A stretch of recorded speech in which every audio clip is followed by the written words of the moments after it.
இன்றைய தினம் டிவிகே சார்பில் நடைபெற்ற ஒரு ஆர்ப்பாட்டத்தில் பேசின அக்கட்சியினுடைய கொள்கை பரப்பு செயலாளர் ஆதவ் அர்ஜுனா சூப்பர் ஸ்டார் குறித்து ஒரு விஷயத்த சொல்லியிருக்காரு.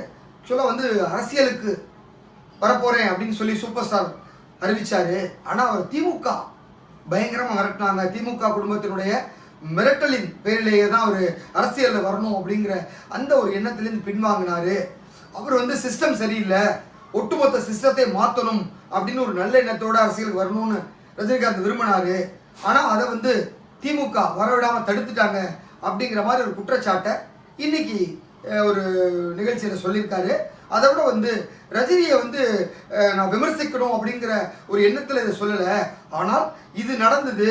ஆனால் இன்றைய டிவிகே தலைவராக இருக்கக்கூடிய விஜய் ஆளுங்கட்சி எதிர்கட்சியினுடைய அத்தனை பேருடைய மிரட்டலை தாண்டி தனிப்பட்ட முறையிலான தாக்குதலையும் தாண்டி மன தைரியத்தோடு வலிமையோடு இன்னைக்கு ஸ்ட்ராங்காக அரசியல் நிற்கிறாரு.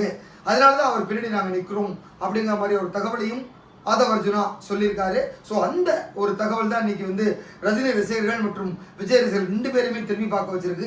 இதற்கு பல காரணங்கள் இருக்கலாம். அதாவது இன்னைக்கு திமுகவோட ஓட்டை பிரிக்கணும் அப்படிங்கிறது விஜய் ரொம்ப குறியா இருக்காரு. அதற்கு இது உதவுமா அப்படின்னா, ஏன்னா ரஜினி அரசியலுக்கு வரக்கூடாதுன்னு நினைச்சது திமுக தான் அப்படின்னு அந்த பிளேட்டை இப்படி மாற்றி திருப்புறப்ப திமுகவினுடைய ரஜினி ரசிகர்களும் விஜய்க்கு ஓட்டு போடுற ஒரு சந்தர்ப்பம் ஏற்படும் அப்படிங்கிற ஒரு எண்ணத்தில் அவர் இன்னைக்கு சொல்லியிருக்கலாம். இருந்தாலும் இந்த கருத்து இன்னைக்கு ரஜினி ரசிகர்களை திரும்பி பார்க்க வச்சிருக்கு. ஏன்னா அவ்வளவு ஸ்ட்ராங்காக போல்டாக கட்சியில் இறங்க போகிறேன், கட்சி தொடங்க போகிறேன்னு சொல்லி ரசிகர்கள் மீட்டிங் வச்சு ஒவ்வொருத்தரோட ஃபோட்டோஸ் எடுத்து பேசின ரஜினிகாந்த் திடீர்னு ஒரு பின்வாங்குறாரு. எனக்கு வயசாயிடுச்சு, இந்த வயசுக்கு மேலே என்னால் அரசியல் வர முடியாதுன்னு. ஏன் அப்போ முன்னாடியே தெரியாது அவருக்கு வயசாயிடுச்சுங்கிற விஷயம்? ஆனால் ஏதோ ஒரு புறத்திலேருந்து அழுத்தம் வந்திருக்கு. அந்த அழுத்தம் காரணமாக தான் வேண்டாம் அப்படின்னு ஒதுங்கினார் ரஜினி. கூடவே ரஜினி எப்படின்னா எல்லாரையுமே ஒரு நட்பு வட்டாரத்தில் வச்சுக்கணும் அப்படின்னு நினைக்கிறவர். யாரையுமே விரோதியா நினைக்க மாட்டாரு. அது அதிமுக சைடாக இருந்தாலும் சரி, திமுக சைடாக இருந்தாலும் சரி, பிஜேபியாக இருந்தாலும் சரி, கம்யூனிஸ்ட்டு, மதிமுக, அப்படி எல்லா கட்சி தலைவர்களும் ரஜினிக்கு ரொம்ப நெருக்கமானவர்கள். யாரையுமே விமர்சிக்க மாட்டார், யாரோடையுமே எதிர்ப்பு பாராட்ட மாட்டார். எல்லாருமே தன்னுடைய நட்பு வட்டாரத்திலே வச்சுக்கக்கூடிய ஒரு நடிகரா மனிதராக தான் ரஜினி இன்றும் இருக்காரு. அதனால கூட அவர் பின்வாங்கியிருக்கலாம். ஆனால் அதற்கு இன்னைக்கு ஆதவ் அர்ஜுனா திமுக சாய பூசினது தான் ரொம்ப பரபரப்பாக பேசப்படுது. ஸோ இதோட ரஜினி பார்த்தீங்கன்னா இப்போ ரீசெண்ட் டேஸில் ஜெயிலர் 2 ஷூட்டிங் முடிச்சுட்டு அடுத்தது கமல் ரஜினி 2 பேரும் சேர்ந்து நடிக்கக்கூடிய அந்த படத்தினுடைய ஒரு ப்ரோமோ ஷூட்டில் கலந்துக்கிட்டாரு. அந்த ப்ரோமோவை நம்ம பார்த்தோம், அவ்வளோ பிரமாதமாக இருந்தது. அதுக்கப்புறம் தலைவர் 173 சிபி சக்கரவர்த்தி டைரக்ட் பண்ண போட படம், கமலஹாசன் தயாரிக்கக்கூடிய படம். அந்த படத்தினுடையும் அடுத்த மாதத்துலேயும் ஷூட்டிங்கில் இறங்க போகிறாரு. அதற்கு முன்பாக தன்னுடைய சுயசரிதையை பயோபிக்கை எழுதி முடிச்சிடணும் அப்படிங்கிறத ஒரு முனைப்போட பெங்களூர் போனார். அங்கேருந்து மைசூரில் போய் தனியாக தங்கி அவருடைய சுயசரிதையை எழுதிட்டு இருக்கார். ஸோ ஒரு நடிகர் தன்னுடைய சுயசரிதையை எழுதுறது ரொம்ப நாள் கழிச்சு அது ரஜினியாக தான் இருக்கும். அந்த ஒரு புத்தகத்தை இந்த மாத இறுதிக்குள்ள எழுதி முடிச்சிடணும் அப்படிங்கிற ஒரு முனைப்போட எந்த ஒரு டிஸ்டர்பன்ஸ் இல்லாமல் மைசூரில் உட்காந்து ரஜினி எழுதிட்டு இருக்காரு. ஸோ கிட்டத்தட்ட ஒரு 50% முடிச்சுட்டார் அப்படிங்கிற மாதிரி தான் ஒரு தகவல் கிடைச்சிருக்கு. ஸோ மீதம் இருக்கக்கூடிய தன்னுடைய வாழ்க்கையில் உள்ள சுவாரஸ்யமான சம்பவங்களையும் எழுதி முடித்த பிறகு அங்கிருந்து நேராக கேரளா போகிறாரு. கேரளாவில் ஜெயிலர் படத்தினுடைய ஒரு ஷூட் பிளான் பண்ணியிருக்காங்க. ஷாருக் கான் ஒரு போலீஸாக ஒரு ரோல் பண்ண போகிறாரு. ஸோ அவருக்காக தான் வெயிட் பண்ணிட்டு இருந்தாங்க. அவர் தன்னுடைய கமிட்மெண்ட்ஸ் எல்லாம் முடிச்சதுனால ஒன்று பாம்பேல இல்லாட்டினா கேரளா 2 இடத்துல தான் பிளான் பண்ணியிருக்காங்க. ஏதாவது ஒரு இடத்துல ரஜினி, ஷாருக் கான் அண்டு எஸ்ஜே சூர்யா சம்பந்தப்பட்ட காட்சிகள்லாம் படமாக்க போகிறாங்க. ஸோ ஜெயிலர் 2 படத்தில் ஏற்கனவே கன்னட சூப்பர் ஸ்டார் சிவராஜ்குமார் இருக்காரு, மலையாளத்துலேருந்து மோகன்லால் இருக்காரு, பாலிவுட்லேருந்து ஃபர்ஸ்ட் பார்ட்டில் ஜாக்கி ஷராஃப் இருந்தார். இந்த பார்ட்டில் ஷாருக் கான் உள்ளே வர்றாரு. அதை தாண்டி ஆந்திராவிலேருந்து சுனில் இருக்காரு. அப்புறம் தமிழ்நாட்டிலேருந்து கேட்கவே வேண்டாம், சூப்பர் ஸ்டாரை தாண்டி எஸ்ஜே சூர்யா உள்ளே இருக்காரு. ஃபகத் பாசிலும் நடிச்சிருக்கிறதா ஒரு தகவலும் இருக்குது. ஸோ இப்படி மல்டி ஸ்டார்ஸோட ஜெயிலர் 2 படம் மிக பிரம்மாண்டமாக உருவாயிருக்கு. ஆல்ரெடி எடுத்த வரைக்கும் இருக்கக்கூடிய அந்த ஃபுட்டேஜை நெல்சன் எடிட் பண்ணிட்டாரு.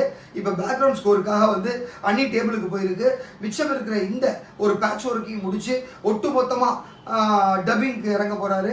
ஸோ ஏப்ரல் 1st வீக் இந்த படத்தினுடைய டப்பிங் இருக்கும் அப்படிங்கிற மாதிரியான தகவலும் கிடைச்சிருக்கு. ஸோ ரஜினி வந்து ஒரு 2-3 நாட்கள் டப்பிங்கை பேசி முடிச்சதுக்கு அப்புறம் சிபி சக்கரவர்த்தி படத்தில் நடிக்க தொடங்கிடுவார். அநேகமாக ஏப்ரல் தமிழ் புத்தாண்டுக்கு முன்பாக அந்த படத்தை ஷூட்டிங் ஸ்டார்ட் பண்ணணும் அப்படின்னு பிளான் பண்ணியிருக்காரு கமல். அதனால எலெக்ஷனுக்கு முன்னாடி ஷூட்டிங்கை ஸ்டார்ட் பண்ணிட்டு அது பாட்டி எலெக்ஷன் நேரத்தில் ஷூட்டிங் நடந்துகிட்டு இருக்கும் அப்படிங்கிற ஒரு பிளானோட அதை எக்ஸிக்யூட் பண்ணியிருக்காங்க. ஸோ அதுலேயும் ரஜினி பிஸியாக இருக்கிறாரு. 75 வயசில் இவ்வளவு ஆக்டிவாக ஒரு பக்கம் பட ஷூட்டிங், ஒரு பக்கம் தன்னுடைய சுயசரிதை எழுதுறாரு, இன்னொரு பக்கம் டப்பிங் பேசுகிறாரு, இன்னொரு பக்கம் ஜெயலலிதா படத்துக்கு பேட்ச் ஒர்க் நடிக்கணும்னு நினைக்கிறாரு. இவ்வளவு ஆக்டிவாக இருக்கிறார் ரஜினி. அது எல்லாத்துக்கும் காரணம் அவருடைய இறை நம்பிக்கை, அவருடைய உணவு பழக்க வழக்கங்கள், அப்புறம் அவர் விடாமல் செய்கிற அந்த யோகா, மெடிடேஷன், இது எல்லாம் தான் ரஜினியை இவ்வளவு யங்கா, இவ்வளவு ஃப்ரெஷ்ஷாக, இவ்வளவு ஆக்டிவாக இருக்க வைக்குது. இன்றைய இளைஞர்கள் கூட செய்ய முடியாத வேலையை இன்னைக்கு 75 வயசில் ரஜினி அவ்வளவு ஆக்டிவாக செஞ்சு முடிச்சிடுறாரு.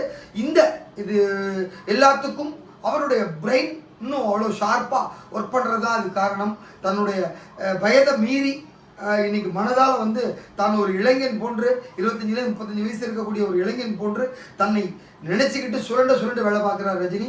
அதுதான் அவருடைய சக்ஸஸ்க்கு காரணம். நான் ஏற்கனவே சொன்ன மாதிரி ஜெயிலர் 2 படம் இவ்வளவு பெரிய ஸ்டார்ஸ் உள்ள இருக்கிறதுனால நிச்சயமாக அந்த படம் தமிழ் சினிமாவில் இதுவரைக்கும் யாரும் தொட முடியாத இந்த 1000 கோடி இலக்கு, அந்த பட்ஜெட் அப்படிங்கிற விஷயத்த ரஜினி தான் முதல் தடவை முடிக்க போறாரு. ஏன்னா முதல் 100 கோடி கொடுத்தது ரஜினி தான், முதல் 500 கோடி கொடுத்தது ரஜினி தான், அடுத்து முதல் 1000 கோடி கொடுக்க போறதும் இந்த ரஜினி மட்டும்தான்.